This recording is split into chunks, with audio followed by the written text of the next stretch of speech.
대선 후보들의 가족 의혹이 차기 대선의 가장 주요한 변수로 떠오른 가운데 후보들은 각자 정책 행보로 이 가족 리스크 돌파에 나섰습니다. 이런 가운데 청와대 김진국 민정수석은 아들의 허위 입사 지원 논란과 관련해 사의를 표명하고 조금 전 문재인 대통령이 이를 즉각 수용하기도 했는데요.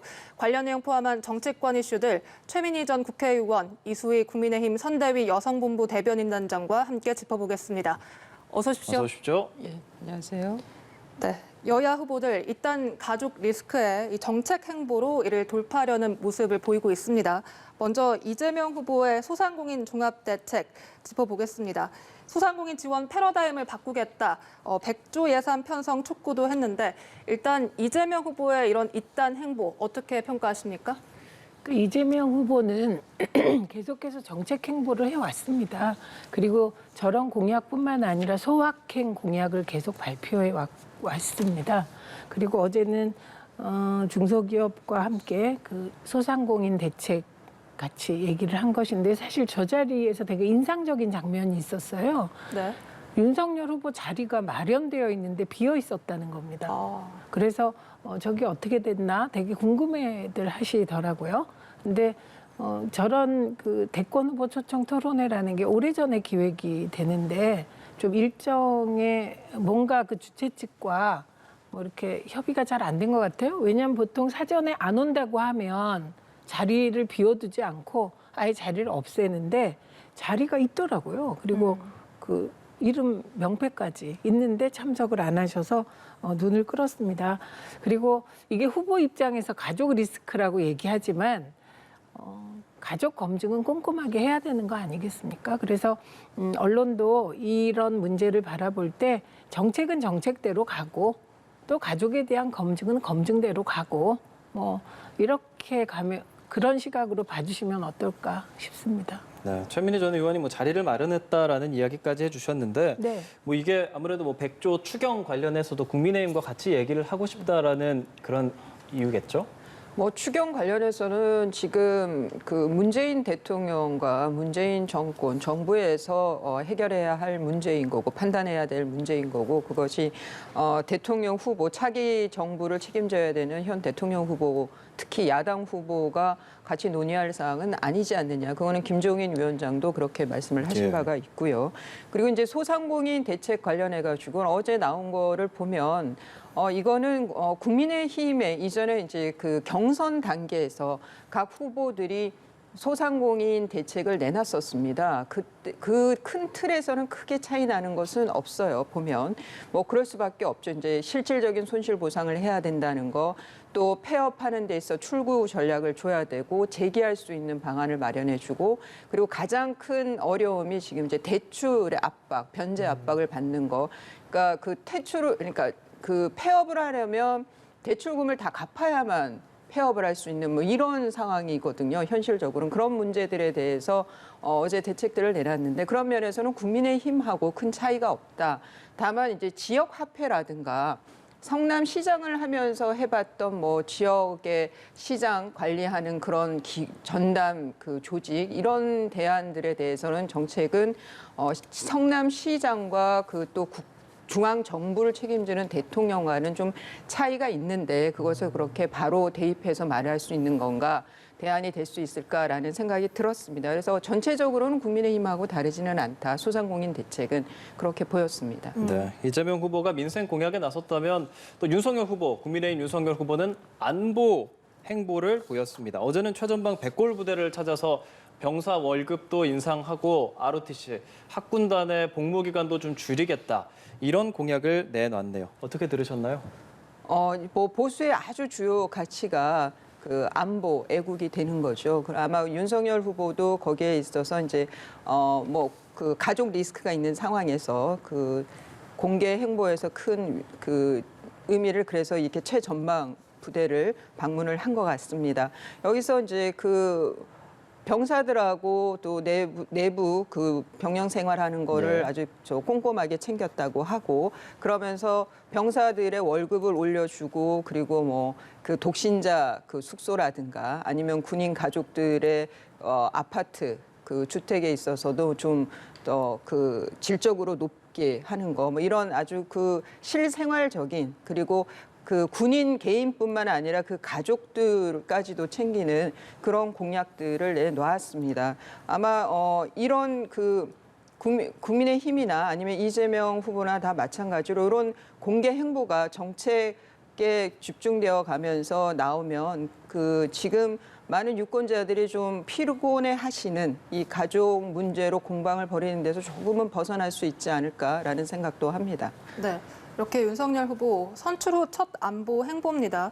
병사 월급 인상이나 직업군인 처우 개선 등을 얘기했는데 이런 공약들에 대해서는 어떻게 평가하십니까? 우선 윤석열 후보가 자타공인 반문 후보 아닙니까? 그런데 병사 월급과 관련하여서는 친문 후보 같아요. 사실 역대 정부 중에 병사 월급을 제 기억하는 한에선 가장 많이 올린 정부가 문재인 정부거든요. 네. 그리고 제가 오히려 나머지는 사실 이 정책 행보를 하게 되면 과거에 뭐 민주 반민주 구도가 아니라 지금은 정책의 차이가 크지 않습니다. 그냥 핵심 공약만 차이가 나는 건데 이 중에서 제가 제일 눈에 띄는 게 ROTC 복무기간 단축이었어요. 네. 이게 어떻게 돼 있냐면 과거나 지금이나 보수 쪽은 군 복무기간 단축에 적극적이지 않고 예. 진보 쪽은 군 복무기간 이런 거에 좀 적극적이거든요. 그런데 윤석열 후보는 보수 후보로 나섰는데 ROTC 복무기간 단축을 얘기한 건 이건 조금 눈에 띄는 부분입니다. 그래서 이런 유연함이 안보 쪽에서 발현됐을 때 어떨까. 그래서 이건 추이를 좀 지켜봤으면 좋겠고 무엇보다도 이렇게 정책 행보를 하면 세상이 조용해집니다. 다만 이렇게 또 정책 행보를 하면 반드시 언론에서는 일주일쯤 뒤에 선거가 너무 밋밋하다 이런 얘기가 나오는 거예요. 그래서 역시 중요한 건 좀 균형 잡힌 시각으로 가족 검증은 계속 될 것 같고요. 제가 보기에. 그리고 정책 행보는 행보대로 하고 그 모든 여론조사에서 대권 뭐 토론 좀 많이 해라. 이게 국민의 뜻이니까 좀 토론 좀 많이 하면 어떨까 합니다. 네. 이렇게 두 후보가 정책적인 이야기를 하고 있는 가운데 가족 리스크 관련해서 네거티브전, 여기 속도 조절론을 꺼내 들었습니다. 관련해서 김종인 위원장과 이재명 후보의 발언 들어보시죠. 계속해서 네거티브만 가지고서 선거를 갖다 하겠다고 하는 것이 상식에 맞는지는 묻고 싶습니다. 이제는 좀 네거티브 전쟁은 그만하시고 실질적으로 국민의 소위 민생과 우리나라 경제의 앞날을 위해서 흠집내기에 몰입을 했기 때문에 사실 지금 이런 정쟁으로 흘러가고 있는 거죠. 누가 더 유능하게 이 위기를 극복하고 더 나은 대한민국을 만들지에 대해서 좀 구체적으로 얼굴을 대하고 논쟁하면 좋겠다는 생각이 듭니다. 네, 여야 모두에서 네거티브전 속도 조절론이 나왔습니다. 다만 각 여야 선대위가 이 말을 듣는지는 모르겠습니다. 국민의힘은 공보단 측이 수위를 더 높이고 있고 민주당 선대위는 네거티브가 아니라 검증이다 이런 얘기를 하고 있더라고요. 앞서 전 의원께서 이 검증대로 정책은 정책대로 가야 한다 이렇게 말씀하셨는데 이렇게 네거티브 없는 선거 가능하겠습니까? 아니 그건 윤석열 후보가 말하지 않았습니까? 네거티브 없는 선거가 어딨냐 그렇게 얘기를 했어요. 그래서 김종인 위원장의 말을 사실상 반박한 셈이 되었고요. 제가 늘 말씀드리는 게 선거라는 게요. 그럴듯하게 선거라고 얘기를 하지만 이게 선거는 딱 한마디로 얘기하면 너 죽고 나 살자 게임을 하는 거거든요. 그러니까 저는 네거티브는 선거의 한 파트다, 부분이다. 그렇기 때문에 없어질 수 없다는 윤석열 후보 생각이 현실적인 판단 같습니다. 그런데 그렇다면 네거티브라는 말은 되게 포괄적인데 검증을 해야 되는 거잖아요. 검증하는데 사실이 아닌 걸 가지고 공세하면 이게 맡아도 흑색돈전이 되는 겁니다. 예를 들면 어저께 강용석 씨가 이재명 후보 둘째 아들이 외고 갈 때 비리가 있다 이렇게 폭로했다가 거의 30분 만에 순삭해버렸습니다. 왜냐하면 그 당시에는 전국 지역 제한이 없었거든요. 외고가 이게 입시 요강이 자꾸 바뀌었어요. 이건 검증이 아니라 그야말로 상대 후보 비방을 목적으로 한 흑색선전이거든요. 이런 게 아니라면 저는 뭐 검증은 무제한으로 허용된다고 봅니다. 다만 이번 선거에서 초기에는 이재명 후보의 기본소득, 기본주택, 기본금융이 뜨거운 화두가 됐고 심지어 김종인 위원장이 비대위원장 하실 때 국민의힘에 그때 그 당원에 기본소득이 명기될 정도로 기본소득이 뜨거운 논쟁의 중심이었는데 좀 이런 식으로 한번 정책 중심의 뜨거운 논쟁으로 가보면 어떨까 하는 바람은 있습니다. 네. 뭐 내가 하면 합리적 비판, 남이 하면 맡아두어 뭐 이런 것들이 사실 현대 정치사에서 이야기가 되고 있는데 특히 윤석열 후보가 이 김종인 위원장의 네거티브 중단 제안에 대해서 한국 정치사에 그런 적이 있었냐 이렇게 이야기를 했잖아요. 이 부분에 대해서는 또 어떻게 들으셨나요? 그거는 지금 이제 실질적으로 어제 같은 경우에 선대위에서 이재명 후보의 아들을 고발을 하려다가 그것이 보류가 됐죠. 중단을 했습니다. 그거는 실질적으로 김종인 위원장의 이 네거티브 지양하지 않은 그 말씀에 실천이 되고 있는 실행이 되고 있는 부분이 있다는 말씀을 드리고요. 그리고 또 하나는 이제 그 말씀하신 것 중에 뭐 일부 유튜브에서 뭐 여기에서 이제 강용석 변호사의 가로세로 연구소를 말씀하셨는데 그거는 국민의힘 선대위하고는 전혀 무관한 그 개인 유튜버의 그 본인이 그렇게 삭제를 한 걸로 봐서는 팩트 체크에서 문제가 있었던 것 같습니다. 근데 말씀하신 대로 이제 검증과 네거티브는 뭐 종이 한 장 차이인데 보면은 지금 가족들의 중심이 되어가지고 정작 그 후보 본인들에게 검증이 돼야 되는 부분들이 지금 묻히고 있다는 거예요. 특히 이재명 후보의 경우에는 대장동과 관련해서는 현재 진행형이라고 봐야 되는데 이것이 어느덧 좀 잊혀진 정도까지 됐다라는 거는 그거는 앞으로 말씀하신 대로 토론회라든가 뭐 이런 데서는 계속 검증의 대상이 되어야 할 거고 그것은 이제 네거티브가 아니라는 거고요. 그리고 또 하나는 뭐 형사처벌의 가능성이 있는 그런 후보자와 후보자 가족의 어떤 문제가 형사처벌의 가능성이 있는 문제에 있어서는 계속 문제 제기가 될 텐데 이것이 어떤 선을 지켜야 되는 것이 아닌가 양쪽이 다. 그거는 뭐 양쪽 선대위가 다 지켜야 할 정도인 것 같습니다. 네. 이런 가운데 이 신지의 한국여성정치 네트워크 전 대표의 국민의힘 영입 논란 뜨겁습니다. 새시대 준비위원회 수석 부위원장으로 임명이 됐는데요. 사실 그동안 신지혜 부위원장의 경우에는 국민의힘과 대립각을 세워오던 인물이고 또 이준석 대표와도 페미니즘 논쟁을 뜨겁게 벌였던 인물이어서 상당히 뭐 논쟁적인 영입이다 이런 평가가 나오는데 국민의힘 입장에서 어떻게 보십니까? 뭐 다양한 의견이 있는 것 같습니다. 그런데 좀 전체적인 반응은 좀 당혹스럽다.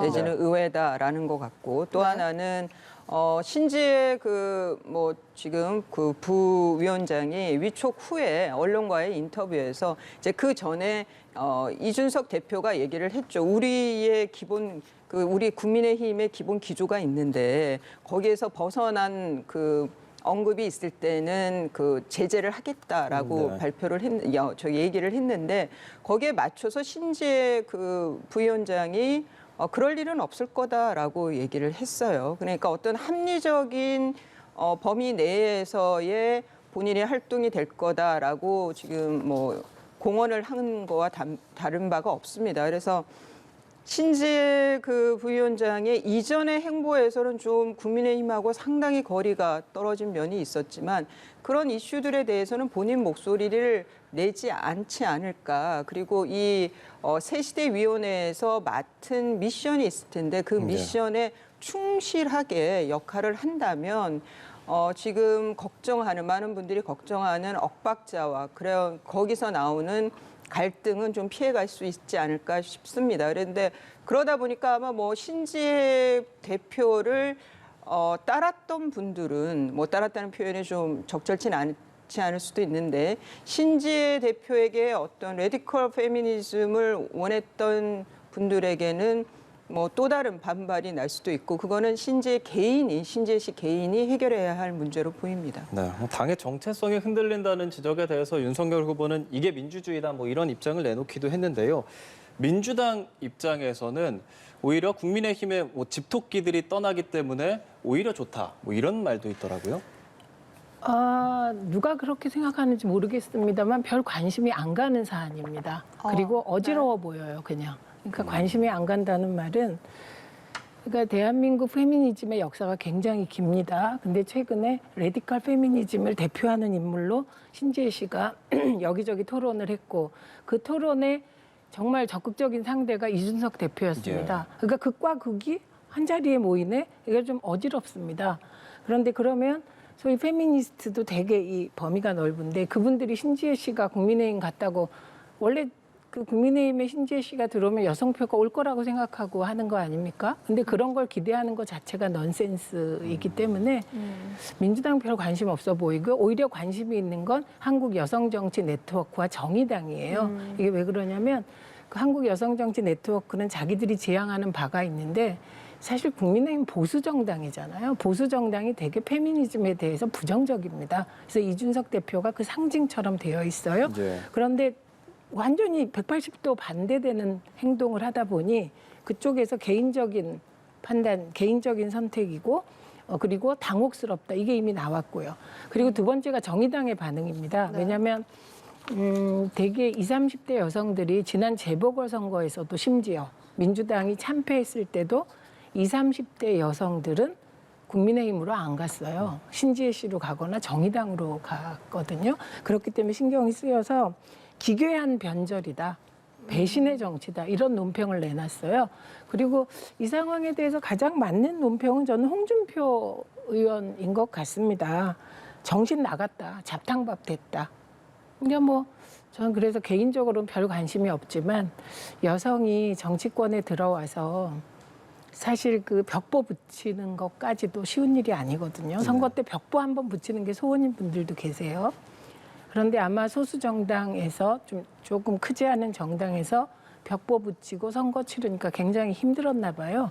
그런데 조금만 버티면 자기 길을 가면서도 길이 열릴 수 있는데 개인적으로 국민의힘은 그 서울시 뭐 관계된 뭐 부위원장인가요? 누군가가 뭐 몇 번 쓰고 버리자 뭐 이런 얘기 했잖아요. 네. 그런 의미에서 그럴 수 있지만 국민의힘에는 조금 뭐 며칠 좀 이렇게 언론에서 지금 토론도 하잖아요. 우리가 이런 거리가 됐지만 신지혜 씨 개인으로 보면 대단히 안타깝습니다. 이렇게 2030 표심을 여성 표심을 끌어올려는 것은 넌센스다라고 입장을 보여주셨는데요. 이 2030 여성들의 표심 끌어올 수 있을까요? 이번 영입으로? 그러니까 2030 여성들이 이제 그 특유의 그 이슈가 그들을 위한 이슈가 있고 또 하나는 청년들이 다 겪고 있는 또 이슈가 있단 말이에요. 뭐 그거에서는 약간의 갭도 있을 수 있겠지만 그런데 신지혜 씨 같은 경우에 지금 입당을 한 게 아니에요. 입당을 한 것이 아니고 그 새시대 준비위원회에만 지금 관여를 한 겁니다. 그래서 이후에 뭐 또 어떤 그 입당까지 가지 않았다라는 거는 좀 국민의힘하고의 거리두기를 본인이 좀 두고 있는 것 같습니다. 네, 말씀하신 대로 그러면은 신지혜 씨가 2030 여성들에게 어느 정도까지의 존재감을 갖고 있는 인물이냐. 뭐 그 신지혜 씨 영입으로 해서 2030 여성의 그 표심이 확 움직일 수 있는 정도의 그런 존재감이냐. 저는 그거는 또 아닌 것 같단 말이에요. 그러니까 이슈를 끌어오고 이슈 몰이를 할 수 있는 인물이기는 하지만 그것이 곧 신지혜에 대한 지지가 뭐 국민의힘이라든가 윤석열 후보 지지로 곧장 가는 것 같지는 않아요. 뭐 그런 면에서 2030 여성의 뭐 이 신지혜 씨 영입으로 지지가 그 담보가 된다 그런 상황은 아닌 것 같고 다만 제가 계속 말씀을 드리지만 김한길 위원장도 그렇게 말씀을 하셨고 그 새시대 준비위원회라고 하는 그 조직에서의 신지혜 씨의 역할이 있을 거고 그 역할에 신지혜 씨는 좀 충실한 그런 인물이 그런 걸 기대하고 영입한 걸로 보입니다. 그래서 전 뭐 2030 여성 표심에 대한 그런 그 계산적이고 전략적인 그런 영입은 아니라고 보여요. 이런 가운데 이번 이 신지혜 부위원장의 이 영입으로 또 한 번 이준석 대표 패싱론이 나오고 있습니다. 지난번 이수정 공동선대위원장 영입 때도 그렇고 이준석 대표가 김한길 위원장으로부터 주말에 전화를 받았다, 뭐 상의를 했다라고 밝히긴 했습니다만 좀 갈등이 잠재돼 있을 가능성 어떻게 보십니까? 이준석 대표가 지금 지지층을 받고 있는 것이 그 이대남의 지지를 받고 있는 거는 뭐 커뮤니티 사이트라든가 이런 데를 들어가면 뭐 확인이 됩니다. 근데 이준석 대표가 갖고 있는 정치적 소신이 곧 국민의힘인 것은 아니기 때문에 뭐 이준석 대표와 좀 그 소신이 맞지 않거나 지향점이 맞지 않는다 그래서 그 사람들을 다 영입하지 못하는 것은 아니죠. 그래서 이거는 그 이재명 후보 측의 뭐 현근택 대변인이 얘기를 했더라고요. 이거 이준석 패싱 메시지 아니냐는 그거는 좀 과한 해석이라고 보이고 뭐 이준석 대표에게 이렇게 그 신재실을 영입하겠다고 사전 양해를 구했다는 것만으로도 뭐 조율을 할 뜻이 있다는 거니까 그리고 이준석 대표가 분명히 국민의힘의 그 수용 가능한 범위 내에서의 활동을 주문을 했기 때문에 뭐 저는 거기에 대한 서로 간의 이견은 없을 거라고 보입니다. 그렇게 기대를 합니다. 네, 이런 당내 분위기에 또 한 번 문제가 되고 있는 지금 수면 위에 오르는 일이 있습니다.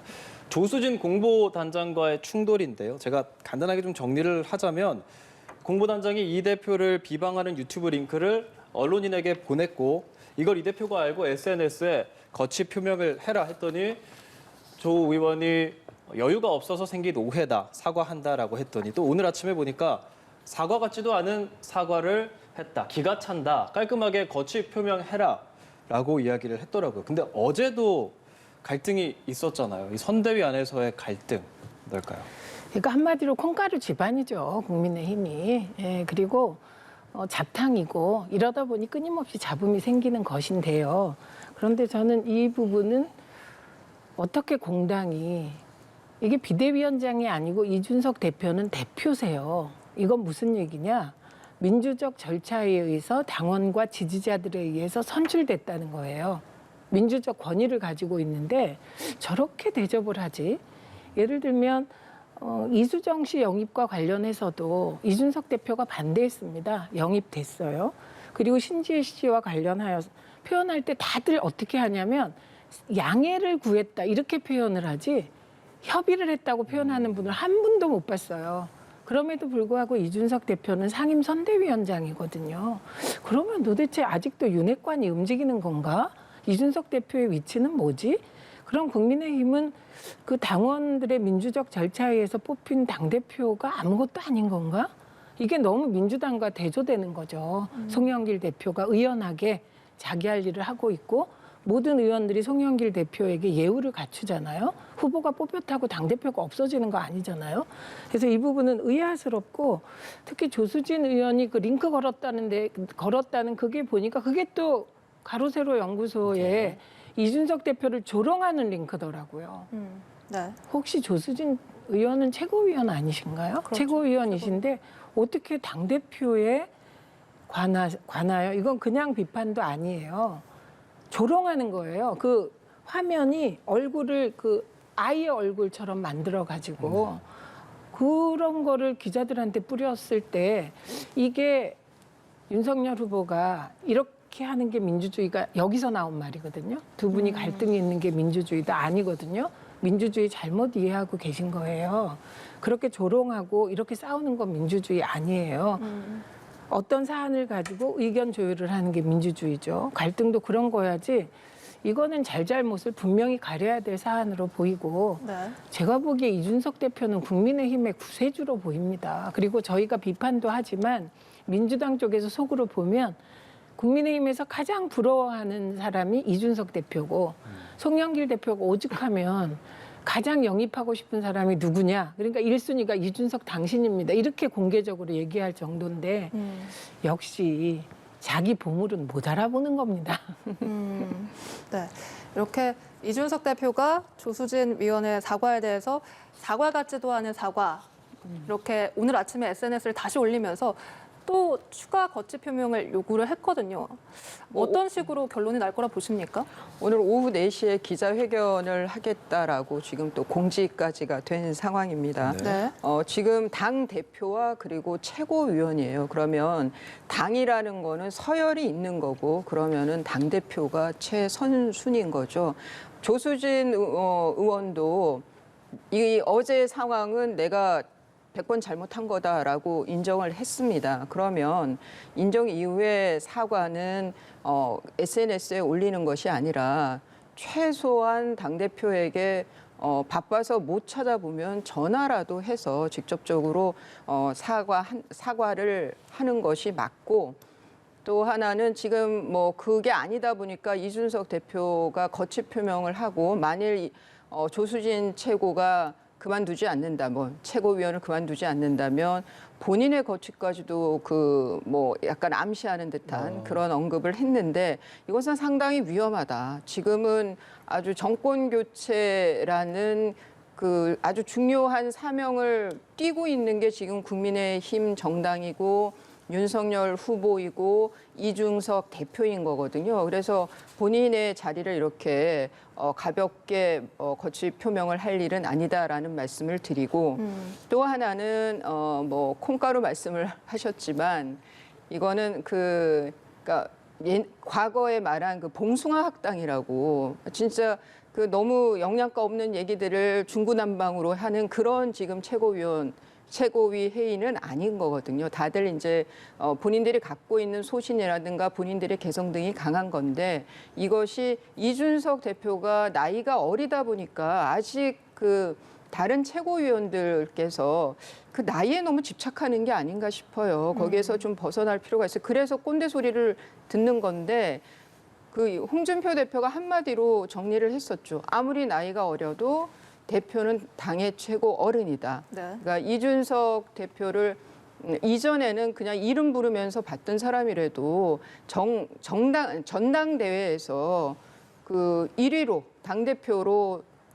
선출된 대표예요. 그러니까 좀 이 선대위에서 아니면 최고위에서 이준석 대표의 나이가 아닌 그 대표 자리 그 자체를 좀 인정을 하고, 그 권위를 이준석 대표 본인이 만들어내야 되는 카리스마도 있지만, 이것은 주변에서 이준석 대표의 권위와 카리스마를 만들어줘야 될 의무도 있는 거예요. 저는 그래서 주변에 그 최고위원과 선대위의 지금 그 상위 지도부에서 이준석 대표를 이렇게 흔들면 안 된다라는 말씀을 다시 드립니다. 그리고 중요한 거는 윤석열 후보 본인도 그렇고 지금 이준석 대표도 그렇고 혼자 몸들이 아니에요, 지금. 네. 정권 교체를 바라시는 분들 입장에서 봤을 때는 혼자 몸들이 아니기 때문에 내부 갈등이 뭐 이거는 어쩔 수 없이 드러났지만 봉합이 원만히 되길 바라고, 그 첫 단계는 조수진 최고의 진심 어린 사과가 먼저 선행이 돼야 된다고 보입니다. 네. 그리고 김진국 청와대 민정수석의 아들 아빠 찬스 논란. 조금 전 오전 9시 반이었죠. 이 민정수석이 사의를 표명했고 문재인 대통령이 이를 즉각 수용을 했습니다. 어제 이 보도가 나왔거든요. 상당히 빠른 시일 내에 이렇게 사의가 수용이 됐는데 사실상 경질이라고 봐야 됩니까? 경질이건 아니건 중요한 건 대통령께서 이 사안을 예사롭지 않게 보셨다. 이게 중요한 것 같아요. 네. 그리고 대통령께서 워낙 담백한 분이시긴 한데 사실 고생한 참모를 이렇게 단칼에 정리하기 쉽지 않습니다. 근데 여러 가지 상황을 고려한 것 같고요. 저는 뭐 남편이나 아내 문제는 좀 담담하게 이렇게 얘기를 할 수 있는데, 자식들에 관한 문제가 나올 때는 좀 뜨끔합니다. 자식을 키우고 있으니까. 그런데 이게 늘 그런가 봐요. 고 이병철 회장의 글을 읽다 보니까 그런 대목이 나오더군요. 골프와 자식은 마음대로 안 되더라. 그래서 뭐 신속하게 처리하신 것은 대통령께서 여러 가지를 고려하여 국민께 예의도 지키고 또 사안이 사안인 만큼 처리하신 것 같고요. 갑자기 굉장히 긴장되는 것 같아요. 우리 아들은 어떤 거지? 갑자기 혹시 우리 아들은 지금 어떻게 지낼까? 우리 딸은 어떻게 지낼까? 그래서 공인들의 검증이 이제 정말 깊어지고 넓어져서 정말 다들 조심해야 되는 상황인 것 같습니다. 그리고 신속한 처리에 대해서는 평가를 해야 되지 않을까 합니다. 네, 이 논란에 대해서 좀 짧게 짚어보면요. MBC에서 보도가 나온 겁니다. 성장 과정 항목에 아버지께서 현 민정수석이신 김진국 민정수석이십니다. 라고 한 문장만 적어냈고요. 학창시절 항목에도 아버지께서 많은 도움을 주실 겁니다. 뭐 이런 식으로 작성을 해서 논란이 된 건데요. 이런 논란, 가족 리스크가 연이어 나오는 상황에서 또 민정수석까지 불거졌습니다. 어떻게 보시나요? 입사 지원서에 그 뭐 구체적인 내용들이 없이 계속 아버지의 지위를 이용해서 나를 뽑아주면 우리 아버지의 지위를 이용할 수 있을 거다. 그런 취지의 내용들이 있는 거예요. 그래서 또 이 지원서를 받은 회사들이 또 이 아들에게 전화를 걸어서 실제 뭐 면접까지도 봤다 이런 보도를 제가 봤습니다. 근데 뭐 그 채용이 된 거는 아니고 채용이 된 것은 이제 다른 업체인데 저는 이거는 두 가지로 좀 볼 수 있을 것 같아요. 말씀하신 대로 자식 이름 뭐 아버지가 어떻게 관여할 수 있는 범위가 좀 제한이 되어 있는 거죠. 내 마음대로 되는 것도 아니고. 그런데 그 지금 어제 얘기가 나온 거는 이 아들이 강박과 불안 장애를 앓고 있다. 그렇게 해서 치료를 받고 있다라고 얘기를 하니까 그런 데서 나온 어떤 이성적 판단, 뭐 상식적 판단이 안 된 상황에서 입사 지원서를 쓴 것인지 그렇다고 하면은 뭐 그거를 어느 이상 비판하는 거는 한계가 있을 것 같고요. 근데 만일 그게 아니고 김진국 그 수석, 아버지인 김진국 수석이 평소에 어떤 이런 모습을 보였기 때문에 아들이 그걸 믿고 이렇게 지원서를 썼다라고 하면은 그럼 이거는 또 다른 문제일 수가 있는 거죠. 근데 저는 뭐 이거는 뭐가 진실인지는 알 수가 없고 다만 청와대에서 사의 표명을 했고 그대로 즉시 수용을 했다는 것은 그거는 평가할 만하다고 생각이 듭니다. 그리고 워낙 지금 2030 청년들이 이런 공정과 관련된 아빠 찬스와 관련된 큰 공분들을 갖고 있기 때문에 아마 그 분위기를 거스르기는 어려웠을 거라고 보이고 그래서 이렇게 즉각 수용을 한 게 아닌가 싶습니다. 제가 말씀 중에 동의가 다 되고 사실 할 말 없는 내용이지만 김진국 이제 전 수석이네요. 전 수석이 평소에 어떻게 그런 식의 행동을 했을 수도 있다는 부분은 아닐 것 같습니다. 왜냐하면 이분이 그 변호사 활동을 하면서도 정말 조심하고 그렇게 잘 살아오신 분이라 그거는 아닐 것 같습니다. 네, 알겠습니다. 지금까지 최민희 전 국회의원, 이수희 국민의힘 선대위 여성본부 대변인 단장이었습니다. 오늘 말씀 고맙습니다.